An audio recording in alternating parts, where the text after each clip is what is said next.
Welcome, pudding people, to another episode of Everybody Loves Pudding. I am your host, Ken Seymour.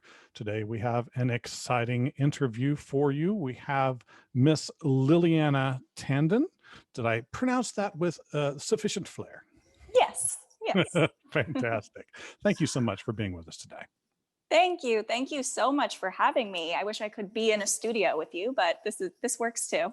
Yeah, the studio, the days of the studio will come back, I'm sure. It's just a matter of time and sufficient patience and medication, I think, is the third thing that we're all waiting for. Yeah.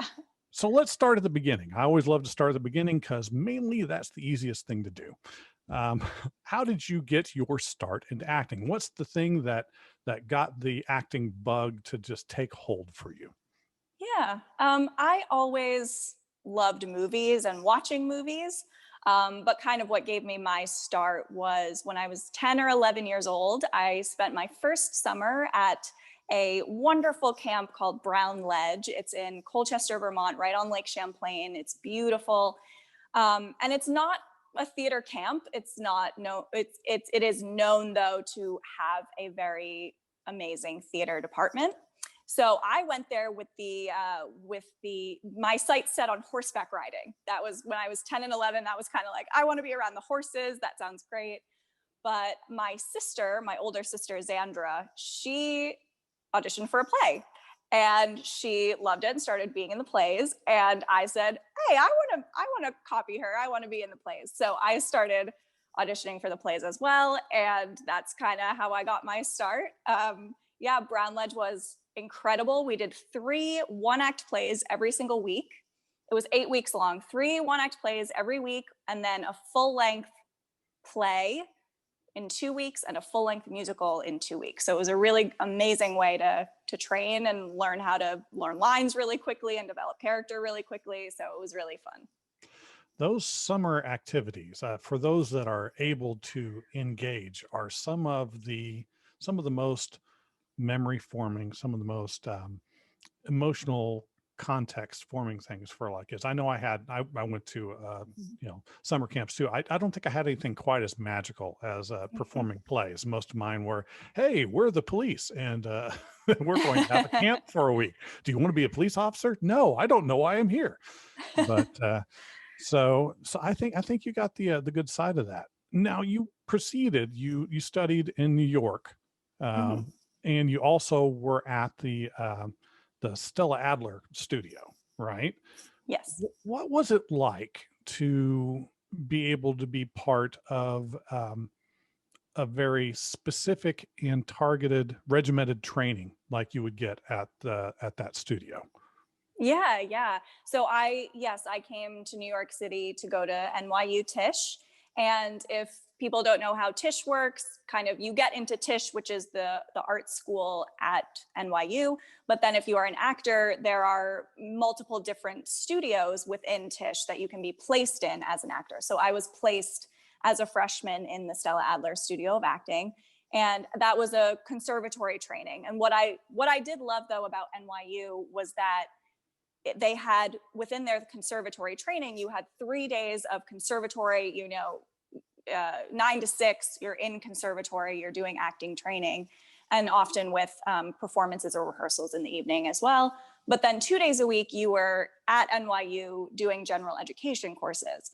And that is something that really drew me to NYU. I think having general ed as well as conservatory training was very important to me. I think being well-rounded and making sure you are learning about all kinds of things as opposed to just acting is very important. So that's why I really liked it. It was very intense. It was very fun.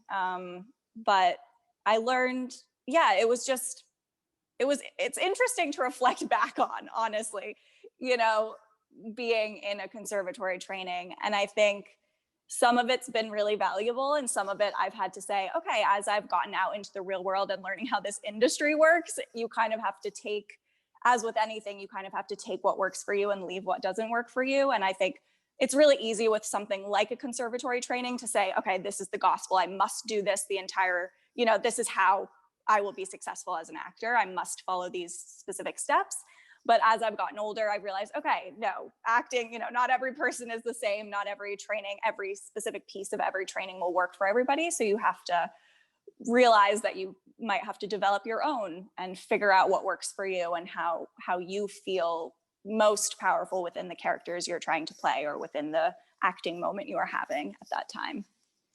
One of the neat things, at least I feel, I love looking at the various organizations that help to prepare and train people for this specific set of skills that's not always intuitive, and just seeing the number of people that I have loved performing come through there. Now, one of the interesting things that I noticed is one of the names that also went through that Stella Adler studio was Lorraine Bracco.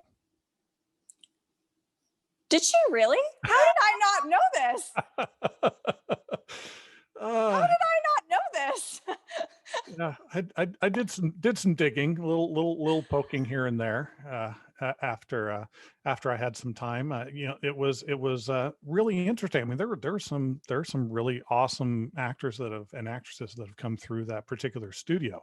Yeah, they're known for they're very classical training. So it is very much like if you are a theater actor and want a very traditional theatrical training, that is obviously, it's a great place to go. Great Now, place to learn. You've done obviously both theater and movies, television, and they're similar animals, but different in the way that they are put together somewhat, and different in the way that they reward you. Do you have a preference between the two?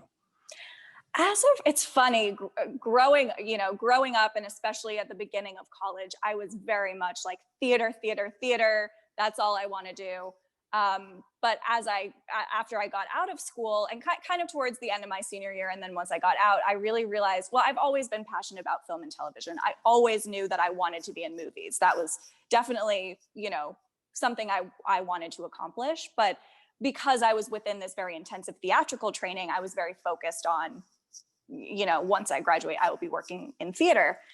But after I graduated, I did realize that if you have no money and if you just kind of are trying to get yourself seen, trying to put yourself out there, acting is an extremely difficult business.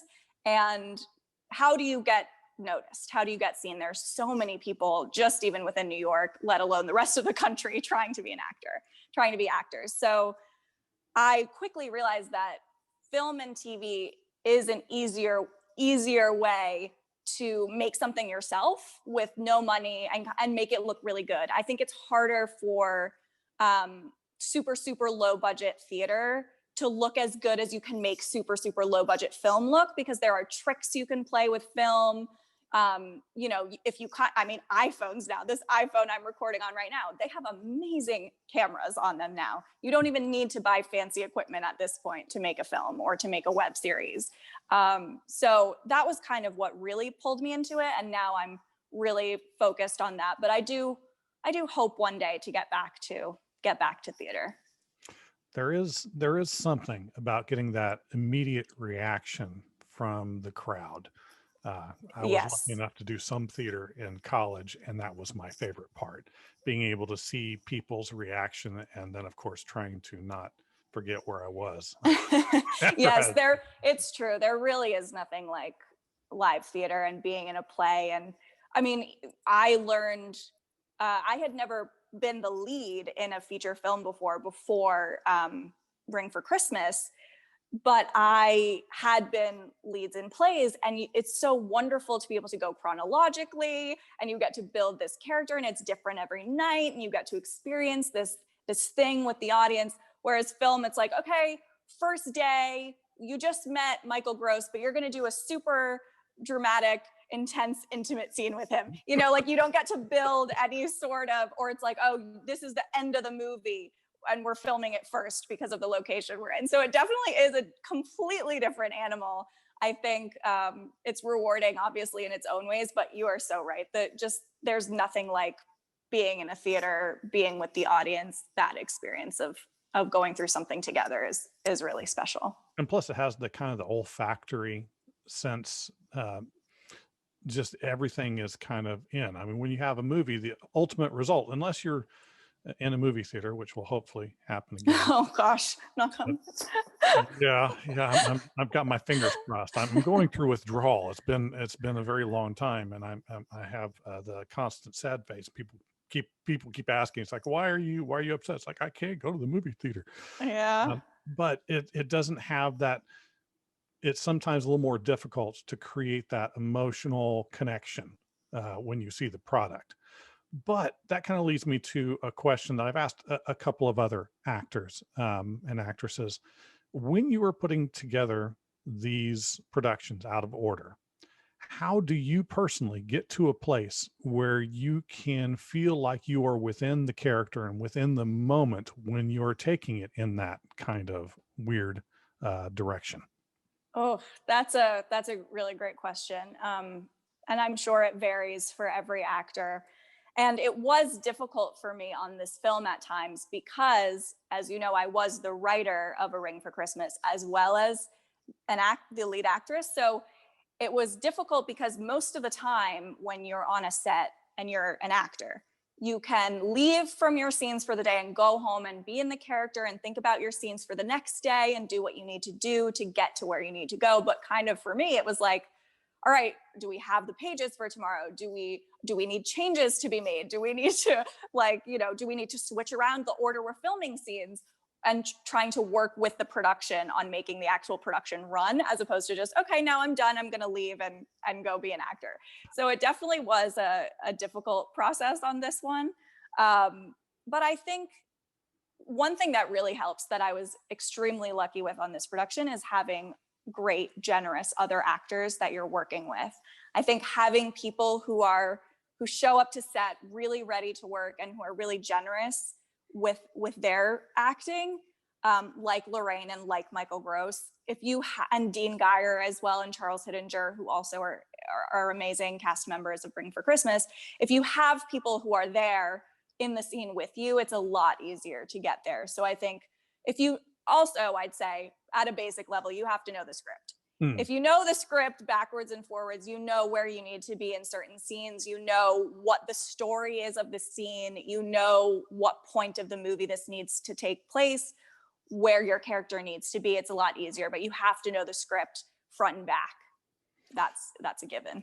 Now, I don't know if you are in a position like I would have been. I always like to think that if I were in your position or in other individuals' positions where they're working with some fairly legendary individuals, that I would be professional and that I would not become that kind of starstruck individual that would say, "You remember that one time in that one show?" Um, so Michael Gross is kind of one of those people for me because I mean I grew up. He was on TV every week. He was dad. I Yep, mean, he's was he dad. kind of like that for you? Yeah, I mean, I will tell you, you would have been so pleasantly surprised being on a set with him. He is the kindest, most generous, wonderful person I could have ever imagined. I mean, he's better than what you can picture. You know, he's like, we had to do these scenes together. So he plays my father. And this isn't a spoiler because you learn right in the first 5 minutes of the movie, but his character has passed away 3 years prior to the beginning of the movie. So the character is dealing with, how she feels about her father having passed away. And so we had some pretty intense scenes together, like this character dealing with that in her life. And he was just there. He was in the scene. He was so beautiful to work with, even to the point where it was an emotional scene, but I got to the point where it's like, I shouldn't be crying this whole scene, but looking in his eyes, I just was like, I can't help he's just so wonderful and he's making me feel all these feelings.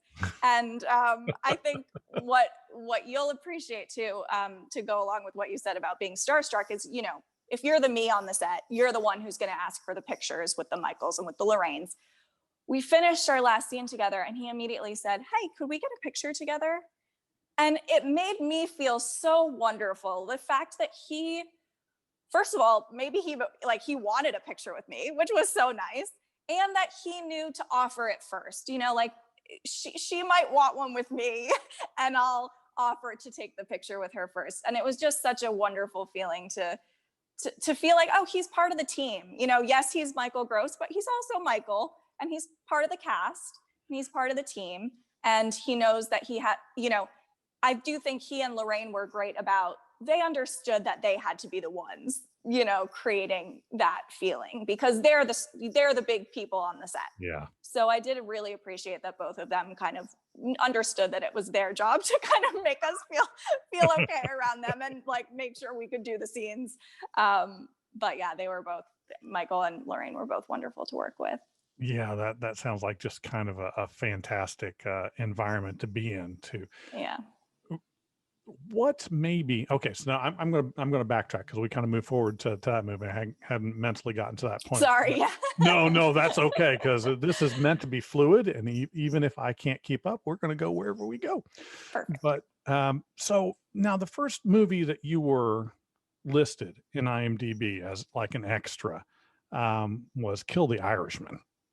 So I'm looking at that just a little bit. I mean, when whether you're prominent or whether you're in the background, being able to be on set with, again, just such a ridiculous cast of individuals made me come up to the same question I tend to ask people. A lot of times, kind of as you were speaking to before, these people that have been in the industry for a long time, they've got experience, they've got wisdom. What is something that maybe either from that or maybe from indiscretion, something that you were able to learn, to glean that from those experiences that you might not have expected other people to know? Yeah. Well, I think the funny story from Kill the Irishman that will help anyone who wants to be an extra in a movie. It was very fun. I got to be an extra in a restaurant scene, and Christopher Walken's character like walks right behind me. You know, it was very fun being on set with all those people. But during, you know, for people who don't know this, extras and background have to be silent because they want the sound to be the voices of the actors. And then they just add stock footage of restaurants and people eating and stuff. So you have to be going, you know, that kind of thing.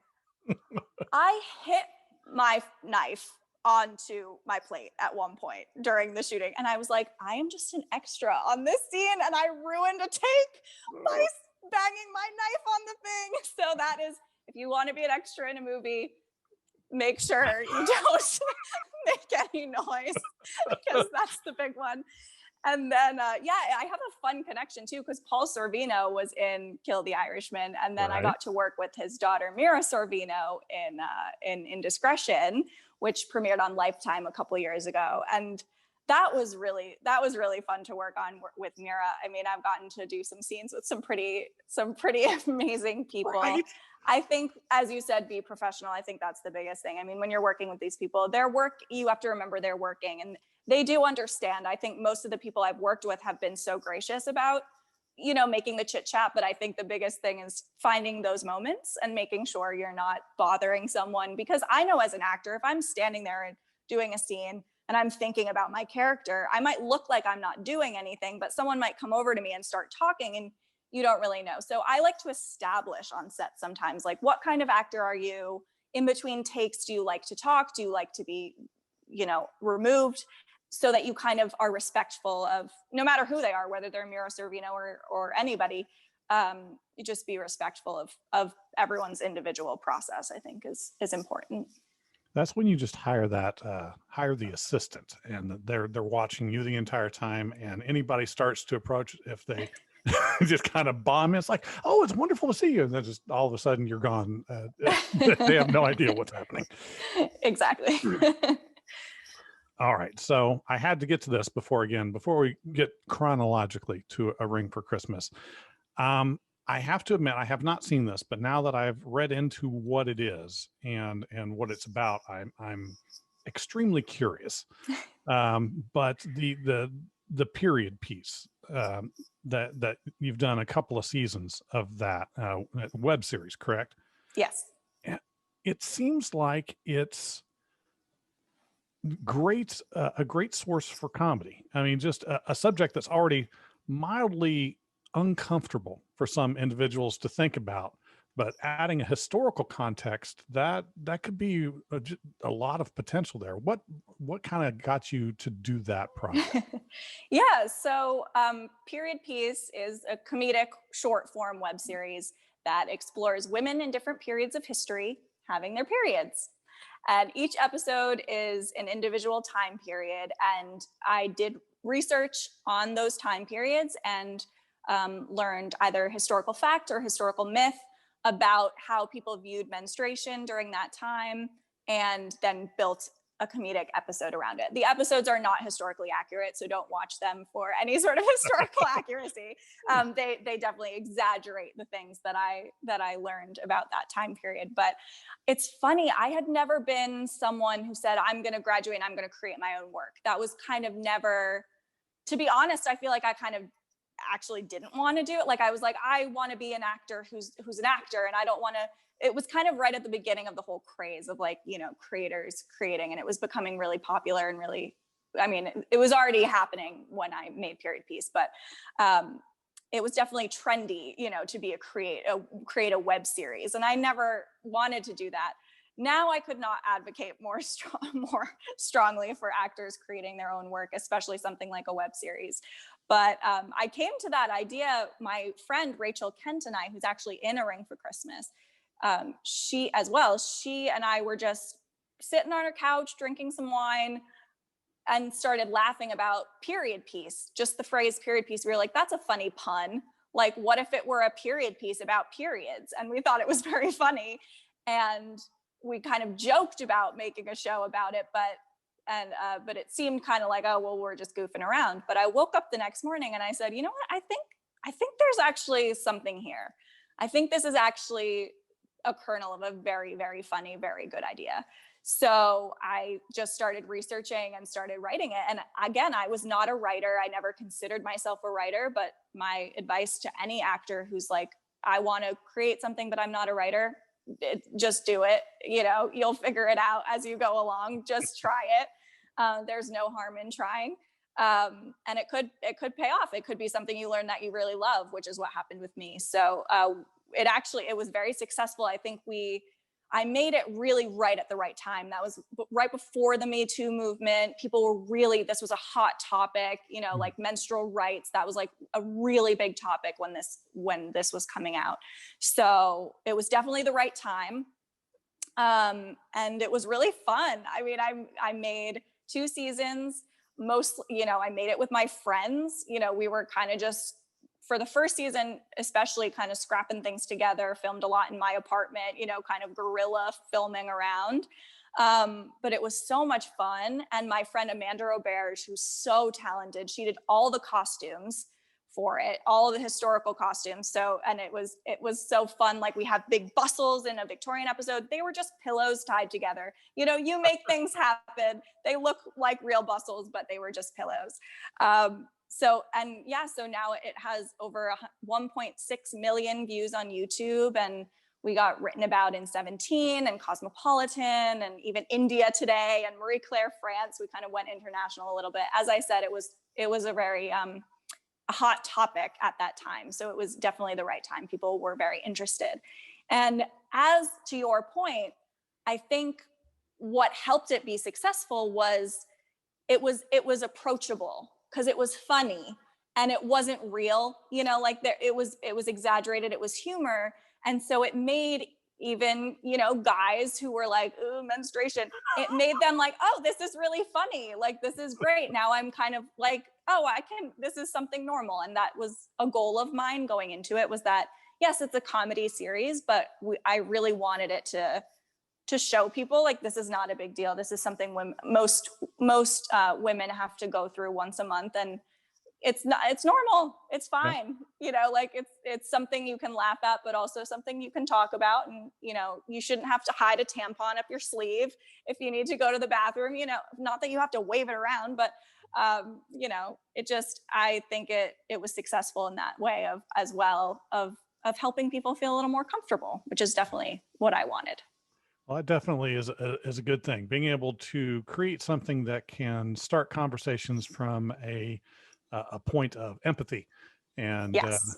that's kind of a rare thing, and I think that may be why it's so popular. Maybe that, and maybe also you actually brought up the thing that I was going to mention, having Rachel Kent in that, and also seeing her in A Ring for Christmas, having that kind of core group of people you start developing these relationships with, and you already know what they're able to do and what you can get out of them for a given project.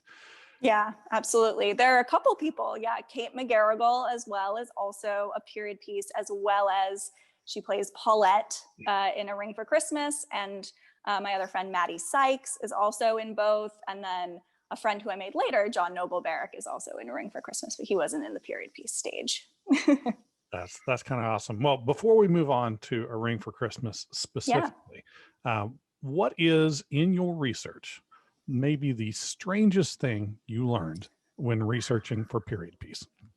Oh my God, I have to go back and look. I think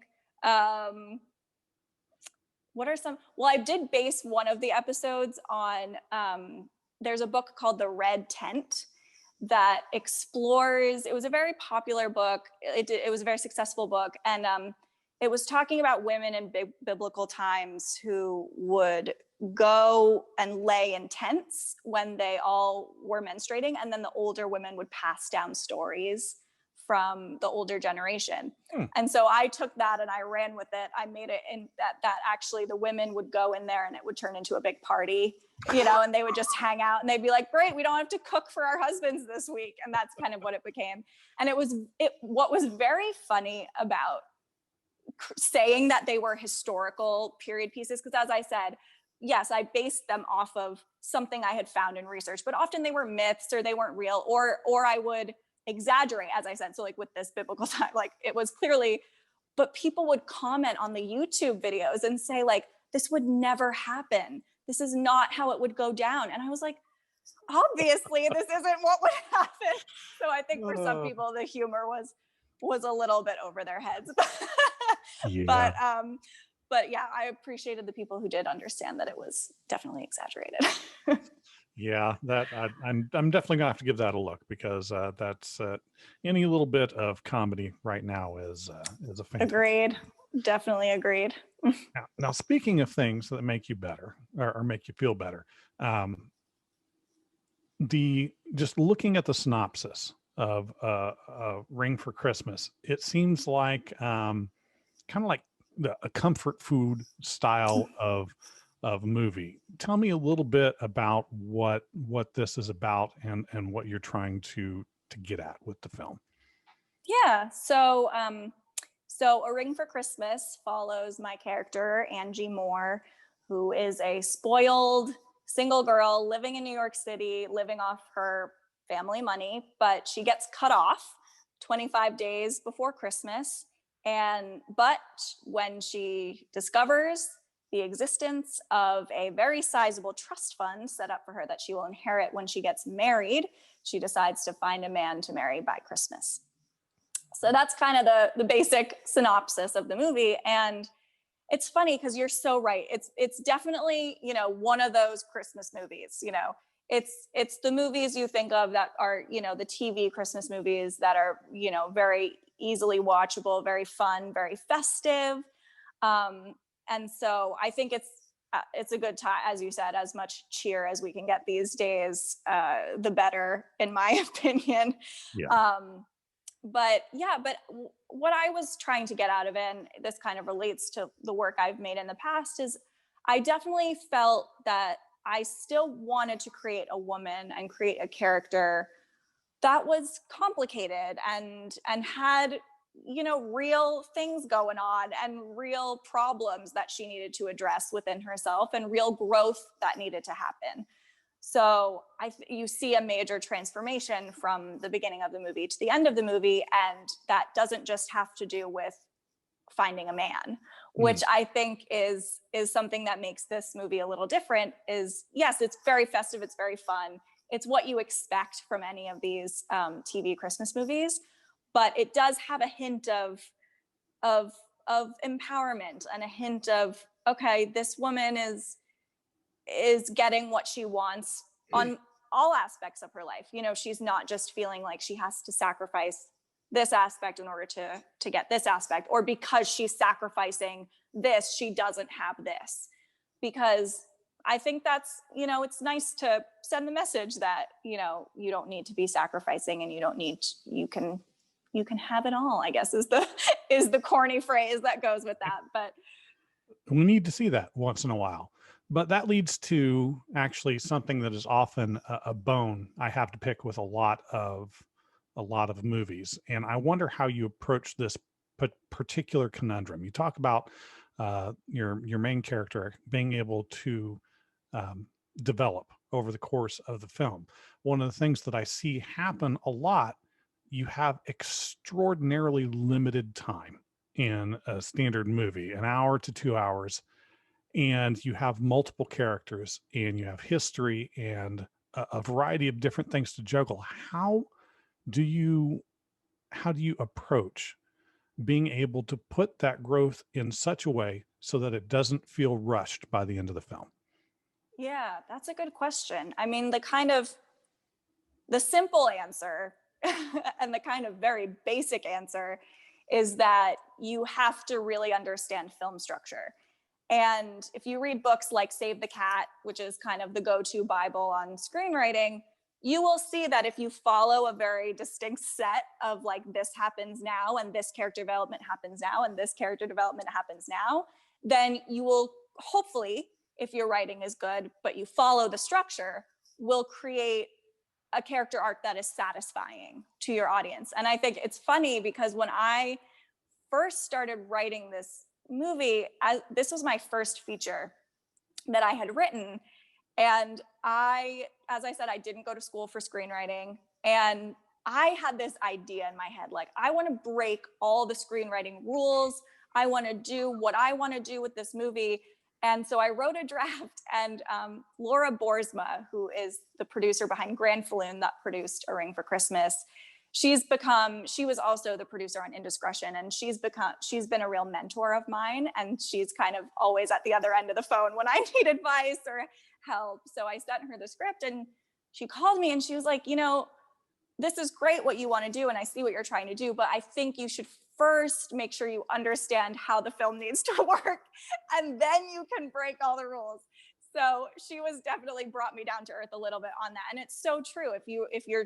There are reasons why films are satisfying and why other films aren't satisfying. And it's because they don't follow this kind of a structure.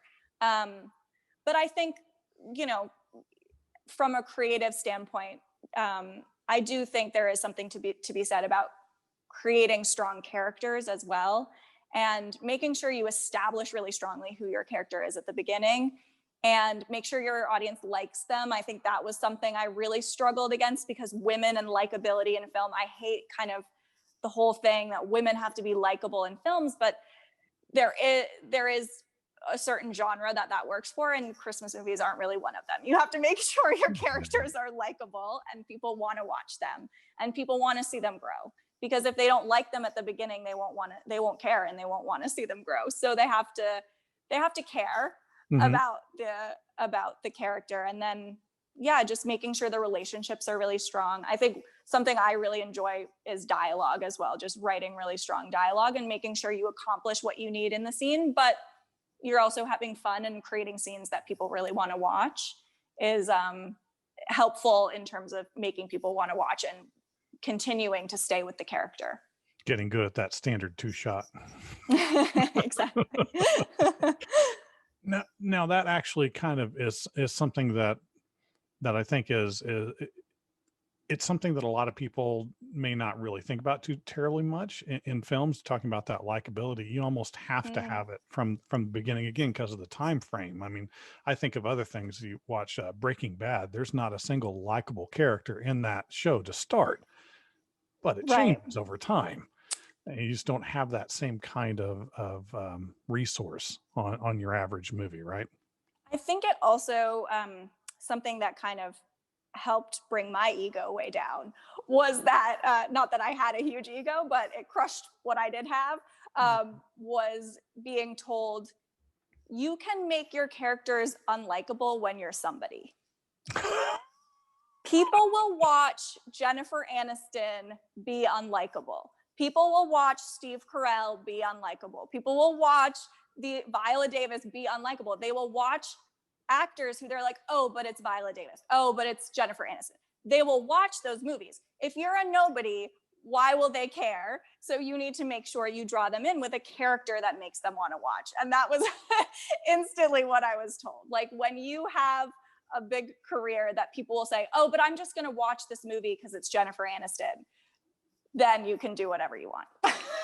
Yeah, that's unfortunately some great advice. Yes, it was definitely a little bit crushing. I am still trying to push that a little bit, though. I do think this character, Angie, in A Ring for Christmas, I think she is different than a lot of characters you will see, especially in these Christmas movies. Normally, it's kind of like, I love them. So I'm not saying any sort of like hate on that kind of movie, but it is usually something like, the worst thing about her, she works too hard. And so she doesn't have a husband. That's why she can't date. It's because she works too hard. And it's like, okay, but working too hard isn't actually a big internal problem that you need to fix about yourself.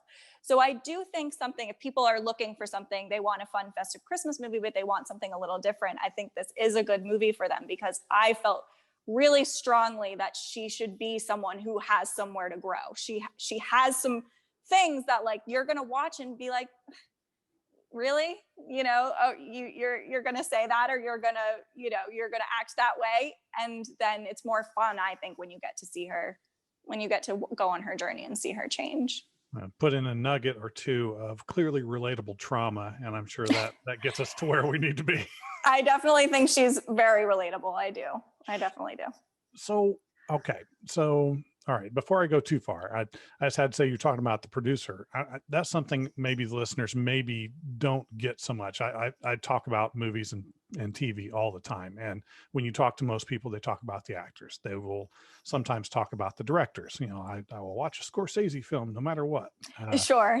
Whatever. But the producer is often not in that conversation. But for me, it seems like that's the third piece. If you don't have all three of those working right, then all the rest of it just kind of falls apart. Has that been something that you've kind of seen so far in the industry? Yeah, I mean, I definitely think working on a film in this capacity as a writer, and so I kind of had my toe in producing a tiny bit because I was the writer and I was the star on it as well. So Right. I was kind of involved in all of that. And I definitely do think that building the right team is it's the most important thing, like starting with a good team. Donnie was so wonderful. Donnie Fauntleroy, who's our director, was wonderful to work with. I think, and Laura, obviously, and then we had the guys at Storyworks who produced Ring for Christmas, Michael, Jeffrey, and Alex. I think it was fun being able to cast, some of my friends as well. They were generous enough to let me cast some people that I wanted to cast. But I think that is really important for anyone out there who wants to make their own work. Find a team that you just work well together. You want to go to work having fun. You want it to be fun. You want it to feel great. You want to be proud of what you're putting forward. And I do think a producer is definitely a huge part of that. I mean, they're the one making the show run. So finding a good producer is definitely very important. But even if the producer is great, if they hate the director, it's gonna be chaos. So I think you need to, if you're starting out, with small sets, small budgets, make sure the team is really meshing and really working well together. What would, pardon me, I thought I got rid of all of that a moment ago. What Excellent. was in producing this film, maybe something that surprised you, something that was a fun experience that you didn't think that was going to be there, or maybe something in the production process that you weren't quite expecting that you'd have to deal with, but was rewarding in some way? Is there something that you were surprised by? I mean, I've already talked about this, but it was surprising that we got Lorraine and we got Michael. I mean, feeling like, oh my God, whenever I was having kind of a down day and I would call my fiance, John, he'd say, just remember that an Academy Award nominee read your script and wanted to be a part of your movie. And I was like, oh, thank you for saying that. I always forget that, like people are here, they want to work on the project, they want to be here. So I think that was, something that's really difficult, especially for women in this industry, is to be able to pat yourself on the back and be proud of your accomplishments. And so I think that was something I had to learn. And it was surprising to feel it finally, of like, oh, I'm allowed to sit here and be proud. And I don't have to be self-deprecating, and I don't have to say, oh, but this could have been better, or this could have been better. You can say, I'm so proud. Like, I made a movie, and, people wanted to be in it, and I wrote a film and it got made. And it's something definitely that people should say to themselves more often. I definitely think that, I don't know if that's really like a surprising experience per se, but there's no wrong answers here. I just, it's about getting perspective and where you're coming from. But that brings up an excellent point. I think yet there's two sides to it. What you mentioned, for sure, you have to be able to see yourself as having created something special. But I think there's something that's somewhat missing maybe from the viewing audience, and because they don't have that inside perspective. We watch movies, we like them, we don't like them, and if we don't like them, well, they're awful.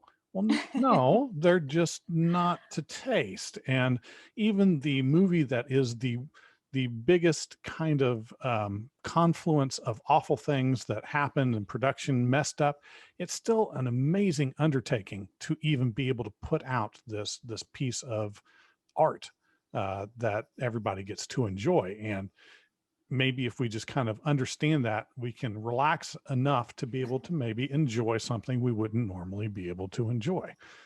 Yeah, that's true. I mean, you go to a museum, you don't love every single painting you look at, even if they're in a museum. So that means, different people will like different things. I know Christmas movie, this kind of Christmas movie is not for everybody, but that's why, like, maybe you could give it a chance if you hear that it has a little something different in it, a little something that could make it more your taste, Looks good to me. I'll tell you that.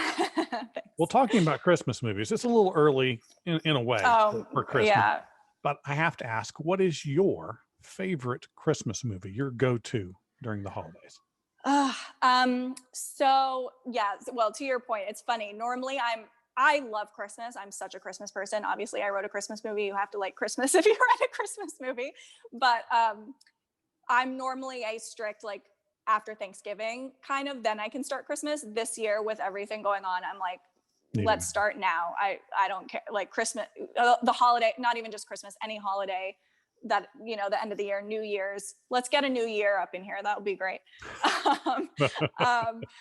But I'm sorry, I got a little off track. What was the question again? Your favorite Christmas movie? My favorite Christmas movie. I started thinking about the end of the year and thinking about 2021 with stars in my eyes. So I think it's the movie I grew up watching every year that my family and I would watch was Miracle on 34th Street. So that was kind of definitely our go-to movie that we, up until a couple years ago, would watch every Christmas Eve. But now one of our favorite movies also is The Holiday, which is that Cameron Diaz, Kate Winslet, Jude Law, Jack Black movie. It's very, again, romantic comedy Christmas. Surprisingly good though.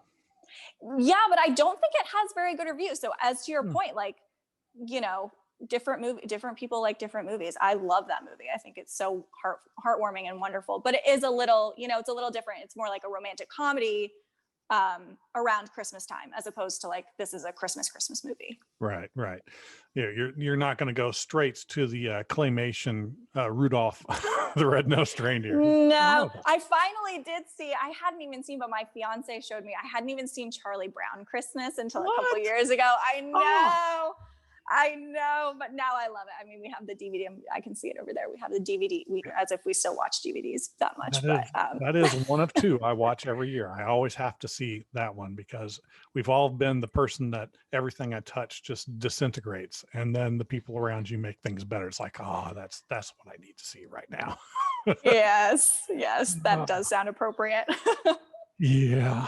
Okay. Well, now that we've gotten kind of up to current day, let's think about the future. Mm, Ooh. hard right now. Right. So, all right. Is there a play or a movie that currently exists in some format? And Mm. I'm not going to count Julius Caesar because I know you've already done that. I did that play. Yes. But something that you would love to see done again, either on stage or reproduced in film or television, that would just make you squee and immediately go, I've got to be in that. I want to be in that. Oh, that's a good question. There are so many. I would have loved to. This isn't really what your question was, but I've been watching a lot of classics lately. I would have loved to be in a movie with Audrey Hepburn. I would have just, oh my gosh, she's Right. just so wonderful. Yeah. Um, I'm kind of looking at my DVD. I am a huge Lord of the Rings nerd. That's not going to get remade anytime soon, but that would have been really cool to be in any sort of kind of thing where you're really having to imagine the world, and these special effects would be really, really cool to be in. Yeah, I'll keep thinking of more, but I think those are kind of the ones I'm geeking out over right now. Right. I think watching some of these classics, like as I said, Audrey Hepburn, or even Katharine Hepburn, it's not even a specific movie, but just being able to have acted with any of those people would have been Amazing. so great. Yeah. Yeah. That's a good shot. I'll go with that. How about this? You've shown some geek cred with the Lord of the Rings. How far does your geek cred go? Are you a comic Not book that person at all? I'm not, unfortunately. I'm not really a comic book person. Though I do. It's funny. It's like I try to resist the geekdom and then it finds me. So I for so long refused to watch Game of Thrones. And Ah, now that I've seen Game of Thrones, I'm like, how could I have ever not seen Game of Thrones? Um, but I do like some of the comic book movies. I wouldn't say I'm a comic book reader. I haven't really read many comic books, though it is funny because one of my favorite books is The Amazing Adventures of Cavalier and Clay, and nice. that's like all about comic books. So it is funny that I should be. I mean, do you have recommendations? Are there any I should be Oh, reading if you're a comic book person? there are a variety of comics, especially the key if you're not kind of a already immersed in that culture. Sure, an intro level comics. Right. First of all, go for graphic novels because Okay. they get complete sets of the stories. But one of my favorite, if you like beautiful artwork and you like commentary from a slightly different perspective on what the industry has created and where it is, there is a beautiful piece called Kingdom Come, uh, Kingdom Come. done by Alex Ross. Instead of the normal ink, it is all paint, and Oh wow. it is gorgeous. The whole thing is just fantastic, and the storyline is phenomenal, and it's just really well done. If you want to kind of understand what's happening in the Marvel side of things, I would say go and read the graphic novel Avengers Disassembled.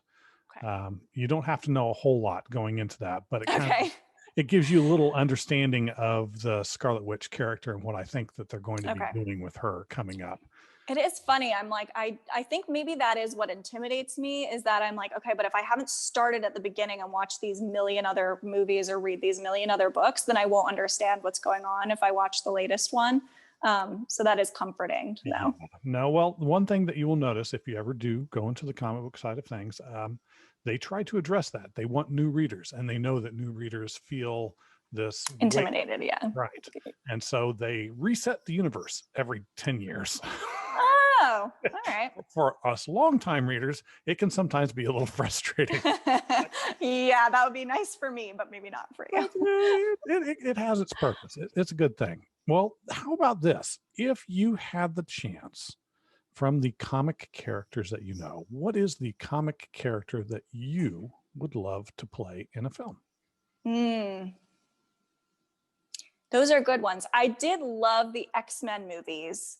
So maybe someone within the X-Men universe. I don't know if there are any X-Men women who haven't been done before, but I guess um, There's several that haven't been done and several that haven't been done well. yeah. I Uh, guess maybe, I mean, I feel like I'm trying to remember. I haven't watched them in a while, but I feel like the Jean Grey character was very interesting, how she kind of had a very interesting fluctuation of yeah. which side is she on, and very interesting. I'm also a big Brie Larson fan, so I think Captain Marvel would have been really fun, really looks awesome to play. Well, Captain Marvel's a lot of fun. I mean, that's a character that has quite a bit of history in the Yeah. comics. And I saw a lot of people kind of bristle at the presentation of Captain Marvel in the films because it was significantly different than the comics in Oh, several different interesting. ways. But I think a lot of them were necessary and good changes. I mean, Mm. the original Captain Marvel's outfit was, let us say, impractical. Um, More Wonder Woman-esque, is that what it Yes, was yes. probably dealing with? It's more of a swimsuit than anything else, and I can see wanting to change that because it doesn't really work in combat. Not just doesn't give you that kind of feel. But a lot of it's kind of attitudinal, and they're trying.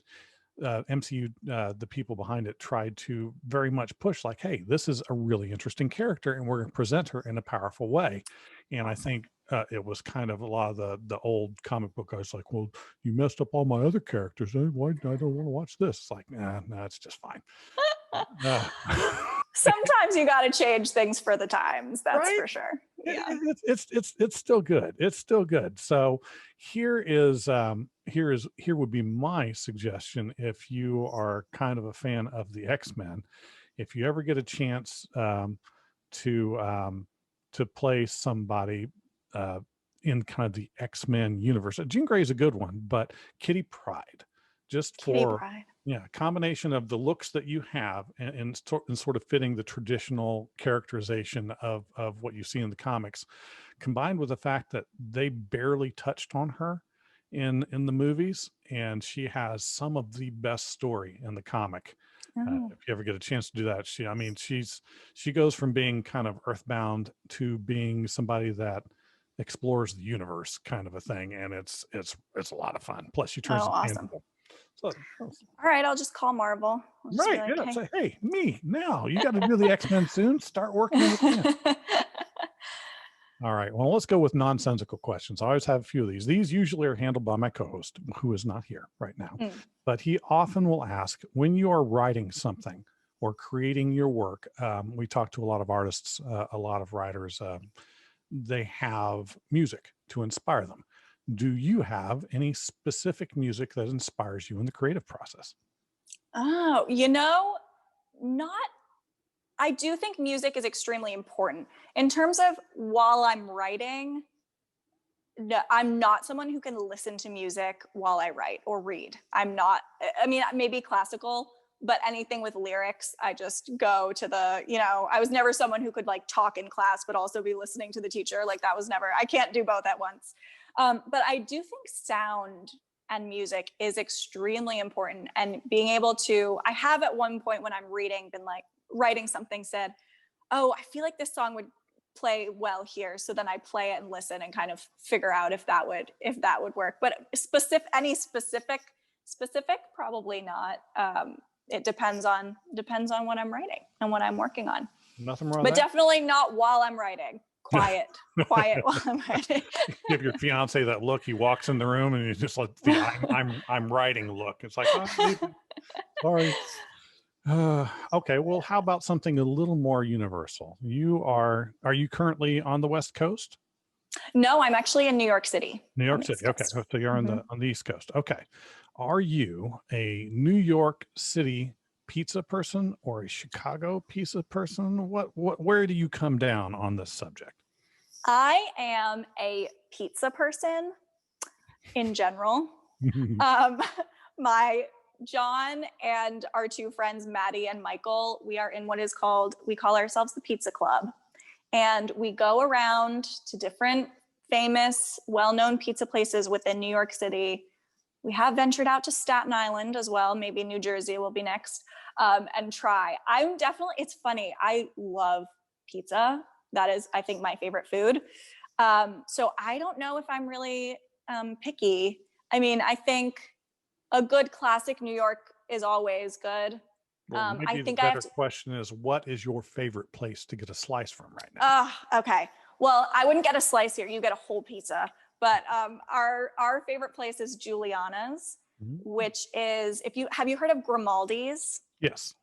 Okay, so Grimaldi's was started by Patsy Grimaldi, and he made this pizza place. It was super famous, but he was getting older and he wanted to retire, and he said, "I'll sell it to whoever someone wanted to buy." He said, "I'll sell it to you, and you can keep the Grimaldi name, but only if you keep the recipe exactly my recipe."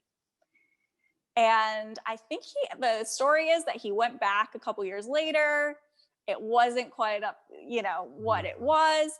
And so he came out of retirement, and next door to Grimaldi's in Brooklyn, he opened Giuliana's. I missed So it. if you've heard of Grimaldi's, you should actually go to Giuliana's. That's apparently where the real Grimaldi's pizza is, and it's the best. It's the best.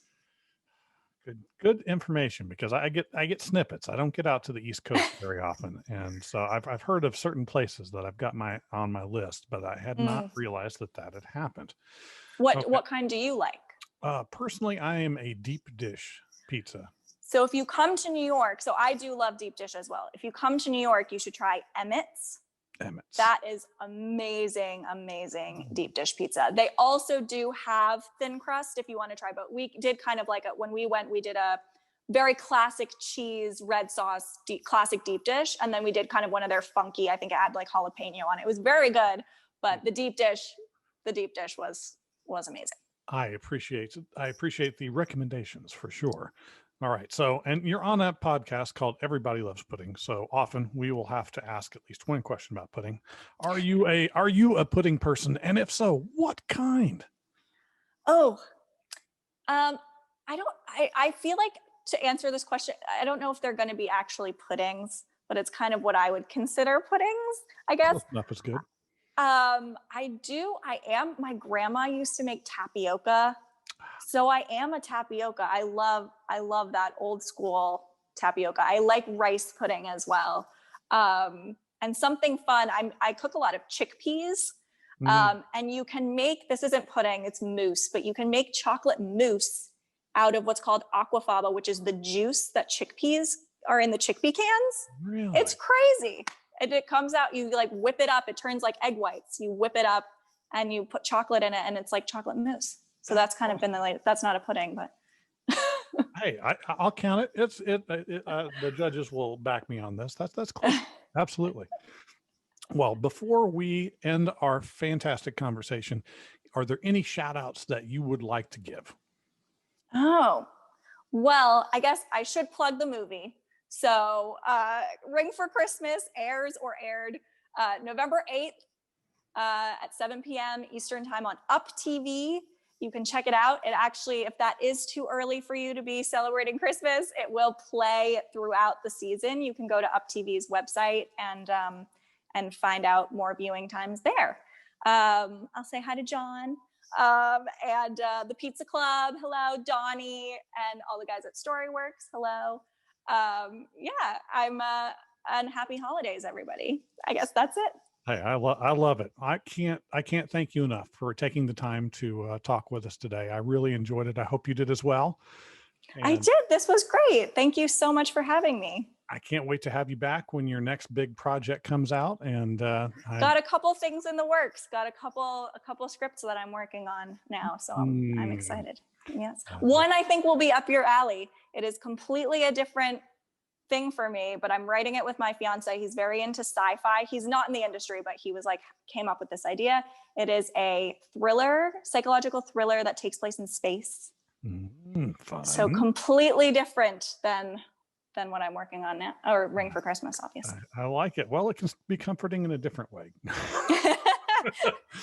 Well, don't forget to check us all out on social media. Obviously, we all have our own tags. We are, of course, at Real Pudding Guys on Twitter and at Pudding Guys on Instagram and Facebook, and of course, the ever-present Patreon, where for just $1 a month, you can support the Pudding Guys as we buy new equipment that maybe will not fail on me the day of an interview. Not that happened today. what is your handle on Twitter? Oh, my Twitter, yeah, my very active Twitter is at Liliana Tandon, and my Instagram, where I am more active, is at L Tandon, Tandon. Fantastic. Thank you again. And until next week, we will see you pudding people. Thank you so much.